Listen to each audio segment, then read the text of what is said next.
কেমন আছেন গাইস? আশা করি সবাই খুব ভালো আছেন। সবাইকে শুভ সন্ধ্যা। আসলে সব সময় তো অন্যান্য কিছু নিয়ে ব্লগ করি বা ভিডিও বানাই। আজকের বিষয়টা একেবারে ব্যতিক্রমী। তো চিন্তা করলাম আসলে 3 দিন ধরেই আমি আমার সাথে যুদ্ধ করতেছি। তো আজকে চিন্তা করলাম যে না, আপনাদের সাথে বিষয়টা একটুখানি শেয়ার করি। আর আজকে যে ভিডিওটি হবে সেটা আমার যে মনীষা ব্লগস পেজ রয়েছে এবং হচ্ছে যে মনীষা ব্লগস নামে ইউটিউব চ্যানেল রয়েছে এবং আমার আইডিতে 3 জায়গাতেই আমি পোস্ট করব। এবং আইডিতে এই প্রথম আমি কোনো ভিডিও দিচ্ছি বা কথা বলছি। তো সবাই যদি ভুল ত্রুটি হয় অবশ্যই ক্ষমা সুন্দর দৃষ্টিতে দেখবেন। আর আজকের বিষয়টি হচ্ছে আমরা মেয়েরা বা আমরা নারীরা কতটা অবহেলিত, সেই বিষয় নিয়ে কিছু কথা বলবো। আজকের বিষয়টা হচ্ছে, আপনারা আজকে 3-4 দিন ধরেই দেখছেন ফেসবুকে খুব লেখালেখি হচ্ছে, সেটা হচ্ছে এসপি পলাশকে নিয়ে। এবং তার বাড়িটা যেহেতু কোটালীপাড়াতে এবং আমিও কোটালীপাড়ার মেয়ে, তো সেই হিসেবে আমার খুব একদিকে খারাপ লাগছে যে সে আমাদের এলাকার একটা ছেলে, বা হচ্ছে সে এত মেধাবী বা এত ব্রিলিয়ান্ট একজন ব্যক্তি ছিল, বা আমাদের বড় ভাই বা দাদা ছিল। তো সাথে সাথে কষ্ট লাগছে তার ওয়াইফের জন্য। প্রথম যখন দেখলাম পলাশ দাদা মারা গেল বা সে সুইসাইড করলো, তখন একেবারেই আসলে একতরফাভাবেই কিছু সময়ের মধ্যেই বিচার করে ফেললাম মেয়েটা এমন কেন।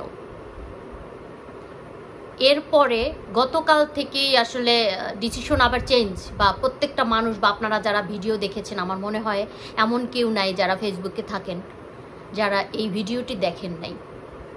কালকে থেকেই চিন্তা করছিলাম যে একটা মেয়ে সমাজে বা তার শ্বশুর বাড়িতে কতটা অবহেলিত। আমি যেহেতু একজন নারী, প্রত্যেকটা নারীর স্বপ্ন থাকে, প্রত্যেকটা নারীর ভালো থাকার অধিকার থাকে বা ভালো থাকার জন্য চেষ্টা করে। সেইটা মেয়েদের জন্য একেবারেই শ্বশুর বাড়িতে যেটা চিন্তা করে বা চেষ্টা করে, বাবার বাড়িতে একটা নারীর ওইভাবে আসলে কখনোই হয়ে ওঠে না, যেহেতু আমরা বাঙালি নারী। এবং যারা একটু গ্রামে থাকে বাবা মারা, সবারই চিন্তা থাকে মেয়েটা খুব তাড়াতাড়ি বিয়ে দিতে হবে এবং ভালো জামাই দেখে বিয়ে দিতে হবে, যেন মেয়েটা ভালো থাকে বা মেয়েটাকে ভালো রাখে। হয়তোবা এই মেয়েটার ক্ষেত্রেও সেই ঘটনাই ঘটছে। এবং আমি তার বাবার যে সাক্ষাৎকার দেখলাম, বা তারা ঢাকাতে যখন ভাড়া থাকতো, পাশের বাসার যে ভাড়াটিয়া মহিলা যে কথাগুলি বলেছে, সেগুলি দেখে আসলে আমার একেবারেই টনক নড়ে গেছে, যেটা কিভাবে পসিবল। সে ছোট্ট একটা মেয়ে ছিল, তার বয়স নিশ্চয় অনেক বেশি ছিল না তার বাবার কথা অনুযায়ী। এবং সে তার হাজব্যান্ডকে আসলেই মন থেকেই অনেক বেশি ভালোবাসতো। আর সে চেষ্টা করতো তার হাজব্যান্ড কি করলে খুশি হবে বা কি খেতে পছন্দ করে। আর বিপরীতে পলাশ দাদার মা চিন্তা করতো, আমি এত কিছু করেছি, ছোটবেলার থেকে মানুষ করেছি, বড় করেছি, ছেলে কেন আমাকে সময় দিবে না বা কেন আমার কাছে থাকবে না। আমি বলবো, আমি আজকে নারী, আমি মা হয়েছি, আমার যেহেতু একটা সন্তান আছে, কিছুদিন পরে বা কয়েক বছর পরে হয়তো বা সেও বিয়ে করবে। তো আমি যেমন আজকে আমার হাজব্যান্ডকে আশা করি, বা আমি আজকে যেমন নিজে অনেক ভালো থাকতে চাই, বা আমরা নারীরা সবসময়ই চাই একটু পার্সোনালিটি থাকবে, একটুখানি হাজব্যান্ডের থেকে এক্সেপশনাল কিছু আশা করব, এটাই স্বাভাবিক। তো আমি যখন শাশুড়ি হব, অবশ্যই আমাকে চিন্তা করতে হবে যে আমি আমার হাজব্যান্ড থেকে, আমার শ্বশুরবাড়ির থেকে আমি কি পেয়েছি, বা আমার হাজব্যান্ড থেকে আমি কি কি আশা করেছি। সেই ক্ষেত্রে আমার ছেলের বউকেও সেই প্লেসটা তাকে দিতে হবে, যেটা এই মেয়েটা কিছুই পায়নি। কেন? আমার প্রশ্ন হচ্ছে কেন এই মেয়েটা কেন এত অবহেলিত হইল? তার দোষ হচ্ছে সে গরিব ঘরের মেয়ে। কেন রে ভাই? সেই মেয়েটারও তো ভালো থাকার কথা ছিল। হ্যাঁ, পলাশ দাদা অবভিয়াসলি ভালো মানুষ ছিল, তার ভালোবাসার কোনো কমতি ছিল না তার ওয়াইফের জন্য। আমি 3 দিন ধরেই নিজের সাথে খুব যুদ্ধ করলাম যে আসলেই কিছু বলা উচিত। আমার থেকে হয়তো বা কেউ যদি একজন মানুষ ওই ভিডিওটা দেখে তার অনেক বেশি উপকার হবে। এবং এই মেয়েটার মতো আমি অনেক কিছু ফেস করেছি। আমার যখন বিয়ে হয়েছে তখন আমি অনেক ছোট্ট, মাত্র 15 বছর বয়স, এবং আমার ভাই বোনগুলি সবাই অনেক ছোট ছোট ছিল। এবং আমার বিয়ে হয়েছে একটা ভালো ফ্যামিলিতে, এবং তারা বা সে হচ্ছে জমিদার ফ্যামিলির ছেলে বা জমিদার বংশ যেটাই বলা যায়, বা তারা খুব ভালো ফ্যামিলির, এক কথায় শেষ। আমাকে এমন কথা শুনতে হয়েছে, কেউ দয়া করে খারাপভাবে নেবেন না, সেটা হচ্ছে আমি তাদের ফ্যামিলির বদনা টানার যোগ্য না। এটার মিনিংসটা হয়তো বা অনেকেই বুঝবেন, আবার অনেকে বুঝবেন না। তো তখন খুব খারাপ লাগতো যে এই কথাটা বলল, কিন্তু যেহেতু ছোট মানুষ ছিলাম, একেবারেই ছোট, কিন্তু আমার যিনি শ্বশুর মশাই ছিলেন বা আমার শ্বশুর বাবা ছিলেন, উনি অনেক আগেই মারা গিয়েছেন। উনি এত ভালো মানুষ ছিলেন এবং শিক্ষিত পার্সন ছিলেন। আমার রিলেটিভ যারা আছেন বা আমার শ্বশুরবাড়ির বাড়ির মানুষ যারা আমার ভিডিওটি দেখবেন, আমার শ্বশুর ডক্টর ছিলেন, তার মন মানসিকতা একেবারেই অন্যরকম ছিল। এবং আমার যে হাজব্যান্ড, তিনিও হয়তো বা অনেক ভালোবাসতেন, যার জন্য আমার সংসারটা টিকে গেছে। কিন্তু আমার শ্বশুরবাড়িতে বাকি যে ব্যক্তিরা ছিলেন তারা আমাকে এভাবে কথা বলতো এবং মানসিকভাবে টর্চারিং করতো। এমনও হয়েছে আমার ছোট ননাসের মেয়ের সুজিগুলি আমার নিজ হাতে বেটে তারপরে রান্না করতে হয়েছে। আমি তার ফ্যামিলির সব কাজগুলি করেছি, কিন্তু দিন শেষে আমার জন্য ভাত ছিল না। সে খেয়ে দিয়ে হাঁড়ি পাতিল উবুর করে রাখতো, কিন্তু তার ফ্যামিলির সব কাজগুলি কিন্তু আমিই করতাম। এখন আমি মনে করি বা আমার এখন কষ্ট হয় ভেবে যে আল্লাহর কাছে আমি হাজার শুকরিয়া, অনেক ভালো আছি। আমি তাকে বলবো যে দেখো এখন আমার ঘরে অনেক খাবার আছে, কিন্তু আমার অনেক কষ্ট হয় পলাশ দাদার ওয়াইফের জন্য, যে সে কত কষ্ট ফেস করেছে বা করছে এখন। একটা নারী সেই জানে যে হাজব্যান্ড যখন তাকে ছেড়ে যায় বা মরে যায়, এটা কতটা কষ্টের। একটা নারীর জন্য এর থেকে কষ্টের আর কোনো কিছু হয় না। সেই নারীটাই আজকে বুঝতে পারতেছে যে তার হাজব্যান্ড নেই, বা আমার মনে হয় সে তার হাজব্যান্ডের মৃত্যুটাও সে দেখতে পারে নাই, বা লাশটাও তাকে দেখানো হয় নাই। এটা তার জন্য যে কতটা কষ্টের। কিন্তু আমরা অনেকেই আছি যারা না বুঝে না দেখে অনেক কিছু বলে ফেলছি, অনেক কিছু তাকে নিয়ে কল্পনা করে ফেলছি যে মেয়েটা অনেক খারাপ ছিল। আসলেই কিন্তু তা না। মেয়েটা চেষ্টা করতো বা সবসময় চাইতো, আর এটাই স্বাভাবিক। আমরা মেয়েরা কিন্তু অনেক কিছু চাই না। একটা নারীর আমার মনে হয় একটুখানি ভালো থাকার জন্য অনেক কিছু প্রয়োজন নাই। অবশ্য সব নারীর ক্ষেত্রে একরকম হয় না। আমি যেটা মনে করি, যদি হাজব্যান্ড কেয়ারিং হয় তাহলে সেই নারীর কি প্রয়োজন সে নিজের থেকেই জানে, এবং সেইটা এই নারীটাও চেয়েছিল। এবং পলাশ দাদা তার ওয়াইফকে অত্যন্ত ভালোবাসত। সে যখন অফিসে যায়, তার মৃত্যুর একটাই হয়তো বা কারণ ছিল, সে তার ওয়াইফকে কেন বাই বাই বলে গেল, বা কেন তার সাথে হাসি মুখে তাকে বিদায় দিয়ে গেল। এটাও তার মায়ের কষ্ট ছিল। কেন রে বাবা তার মায়ের কষ্টটা এটা থাকবে? কেন এই কষ্টটা তার? সে কেন স্যাক্রিফাইস করলো না? সে যদি তার ছেলেকে ভালোই বাসতো তাহলে তার প্রথম থেকেই উচিত ছিল তার ছেলের জন্য অন্তত, যে আমার ছেলে তো আমার ছেলের বউকে অনেক ভালোবাসে, সে কেন প্লেস দিত না? কেন ছেলের বউকে সে মেনে নিতে পারলো না? সে যদি মেনে নাই নিতে পারে তাহলে কেন তার ছেলেকে সে বিয়েটা করাইলো? এবং তারা দেখে শুনেই বিয়েটা করিয়েছে, যদিও তার মায়ের অনেক শর্ত ছিল, এটা অনেকেই জানতো না। আর আজকে 3 দিন ধরে আসলে আমি এত কিছু জানলাম বা এত কিছু দেখলাম বা নিউজ নেওয়ার চেষ্টা করলাম পলাশ দাদা ব্যক্তি হিসাবে কেমন ছিল, তার ফ্যামিলি কেমন ছিল, সব থেকে বেশি আশ্চর্য লেগেছে তার ভাগ্নি যে সাক্ষাৎকারটা দিয়েছে।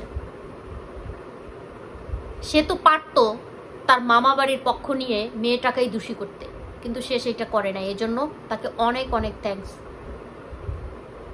যে আমরা মেয়েরা কতটা অবহেলিত।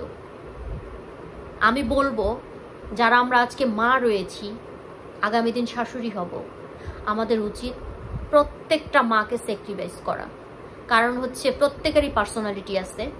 সবাই চায় তার হাজবেন্ডের সাথে পার্সোনাল সময় কাটাতে, সময় চাইতে, যেটাই মেয়েটা কোনো দিনই পায় নাই। আর পলাশ দাদাকে বলবো, হয়তোবা তাকে এখন আর বলাটা ভুল হবে,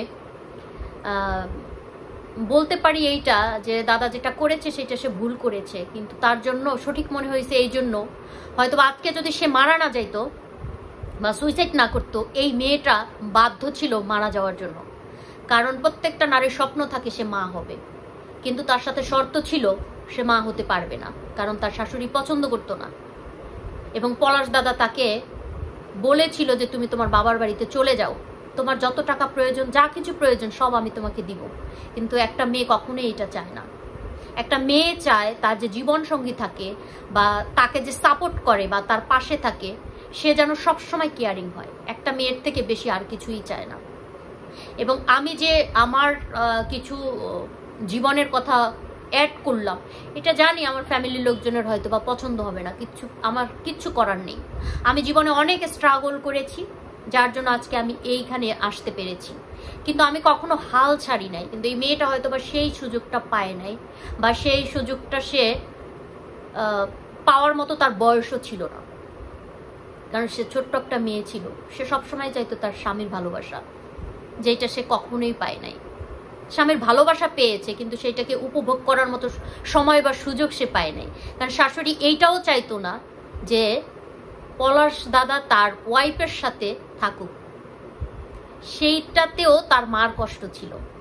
সে তার রুমে গিয়ে উকি দিত, ছেলে যেন কখনোই বউকে সময় না দিতে পারে, সেইটাও সে দেখত। কেন? এটা তো একটা মায়ের কাম্য হতে পারে না।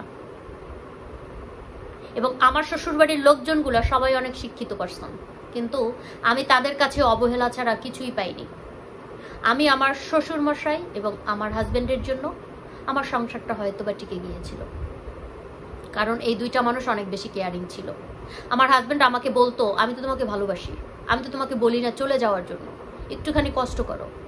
আমার শ্বশুর আমাকে বলতো, মা কে কি বললো সেই দিকে তুমি কান দিও না, আমি তো তোমাকে সব কিছু দিচ্ছি, আমি তো তোমাকে ভালোবাসি আমার মেয়ের মতো করে। এবং আমি আমার শ্বশুর মশাইয়ের কাছে বা শ্বশুর বাবার কাছে অনেক বেশি কৃতজ্ঞ যে সে আমাকে এতটাই ভালোবাসতো। সে আমাকে বলতো, মা কচুরলতি হয়তো বা আমরা অনেকেই পছন্দ করি, সে আমাকে কচুরলতিটা পর্যন্ত বাঁচতে দিত না। সে আমাকে বলতো তোমার হাতে দাগ পড়বে, হয়তো বা আমি অনেক বেশি সুন্দরী না, কিন্তু সে আমাকে বলতো মা তোমার হাতে দাগ পড়বে। আমি এই মানুষটাকে যতদিন বেঁচে থাকবো আমি তাকে অনেক ফিল করব যে আমার শ্বশুরমশাই আসলেই অনেক ভালো মানুষ ছিলেন। আজকে আমার এই ভিডিওটা যদি আমার হাজবেন্ডও দেখে থাকে, আমি তাকে বলবো এই ভিডিওর থেকে অনেক কিছু তার শিক্ষা নেওয়ার দরকার আছে। এবং আমার ভিডিওগুলি যতজনেই দেখবেন, দয়া করে যারা মা রয়েছেন একটুখানি স্যাক্রিফাইস করে চলার চেষ্টা করবেন। এবং আমার যে একটা সন্তান রয়েছে, আমি সবসময় তাকে বলি, সবসময়, যদিও সে অনেক ছোট, আমি বলতে গেলে সে কথাগুলি নিতেও চায় না বা শুনতে চায় না। সে বলে মা কেন ওইগুলি বলো। আমি তাকে সবসময় বোঝানোর চেষ্টা করি, বাবা আজকে তুমি ছোট, কালকে বড় হবে, এবং দেখে দেখে অনেক কিছু শিক্ষার দরকার আছে।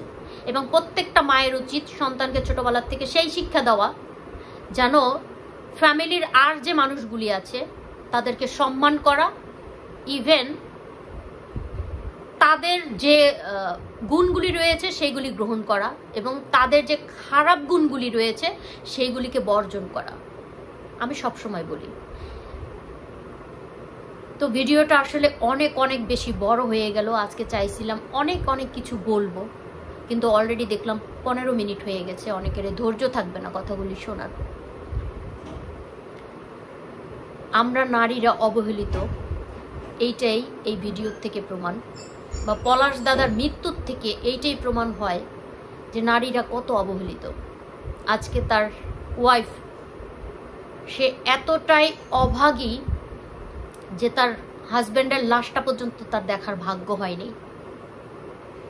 সে এতটাই তার হাজব্যান্ডকে ভালোবাসতো যে তাকে সে ছেড়ে যাইতে পারে নাই, কারণ সে টাকার লোভ করে নাই, সে গহনার লোভ করে নাই, সে তার হাজব্যান্ডের লোভ করেছে যেন সে তাকে ভালোবাসে। এবং পলাশ দাদা তাকে এতই ভালোবাসতো, সে কিন্তু অনেক গরিব, জেনে শুনে বুঝেই কিন্তু সে বিয়েটা করেছে এবং তার পিছনে অনেক বেশি দৌড়ে তারপরে বিয়েটা করেছে। পলাশ দাদার শ্বশুর মশাই সে নিজে সাক্ষাৎকারে বলেছে তার মেয়ের বিয়ের বয়সও হয় না এবং তারা বিয়েটা দিতেও চায় না, কারণ তাদের ওই পরিমাণ অর্থ ছিল না এবং তাদের মেয়ে অনেক ছোট। কিন্তু তারা অনেক বেশি, আমার যেটা মনে হইল যে প্লিজড পলাশের মতো বা পলাশ দাদার মতো একটা জামাই পেয়ে, যেটা সে বারবার বলছিল যে আমরা একটা রত্ন হারাইলাম। তো আমি দিন শেষে কাকিমাকে বলবো, পলাশ দাদার মাকে, আপনি কিভাবে পারেন লাল পাড়ের একটা শাড়ি পরে এক থালা ভাত নিয়ে সাক্ষাৎকার দিতে? যার ছেলে 3 দিন হয় নাই এই পৃথিবী ছেড়েছে, তার মায়ের পক্ষে এটা কিভাবে পসিবল? ক্ষমা করবেন যারা দেখবেন আমার ভিডিওটি, যে আমি খাবার নিয়ে হয়তো বা বলেছি, আমি বলতে চাই নাই, আমি নিজেই নিতে পারি নাই যে এটা কিভাবে পসিবল, কিভাবে সম্ভব হইল যে তার মতো একটা ব্রিলিয়ান্ট ছেলে সে ডিসিশন নিল যে সে পৃথিবী ছাড়বে। আর তার মার পক্ষে কিভাবে পসিবল এত শক্ত থেকে সাক্ষাৎকার দেওয়া, কিভাবে পসিবল? তো কাকিমাকে বলবো, আমি ভেবেছিলাম প্রথম ভিডিও দেখে আপনার যে আপনি মৃত্যুর আগ পর্যন্ত অনেক কষ্ট পাবেন কারণ আপনার সন্তান হারিয়েছে। হ্যাঁ, অবশ্যই আপনি কষ্ট পেয়েছেন, কিন্তু যতটা কষ্ট পাওয়ার কথা আপনার, আপনি ততটা কষ্ট পাননি, সেটা আপনার ভিডিওতে বোঝা গিয়েছে। কারণ হচ্ছে আপনার সন্তানেরা সবাই অনেক এস্টাবলিশড, সবাই অনেক পয়সাওয়ালা এবং আপনি অনেক ভালো ফ্যামিলির, যার জন্য আপনার কষ্টটা খুব কম হচ্ছে। কিন্তু যে মেয়েটা তার স্বামী হারিয়েছে সে বুঝতেছে যে সে কি হারিয়েছে, কারণ পৃথিবীর মানুষ তাকে প্রথম দিনেই যেই পরিমাণে অভিশাপ দিয়েছে, যেই পরিমাণের কষ্ট তাকে মানসিকভাবে দিয়েছে, এই মানসিক কষ্ট এই মেয়েটা কখনোই বোধহয় কাটিয়ে উঠতে পারবে না। আমার মনে হয় সেটা পসিবল না। আর আমি একজন নারী হিসাবে আমিও আমার ফ্যামিলির থেকে বা আমার শ্বশুরবাড়ির থেকে যতটা কষ্ট পেয়েছি সেইটা আমি মৃত্যুর আগ পর্যন্ত হয়তো বা ভুলতে পারবো না। ভুলানোর বা ভোলার চেষ্টা অনেক করেছি, কিন্তু আমি সেটা কখনো ভুলতে পারি নাই। আর এইটাই স্বাভাবিক।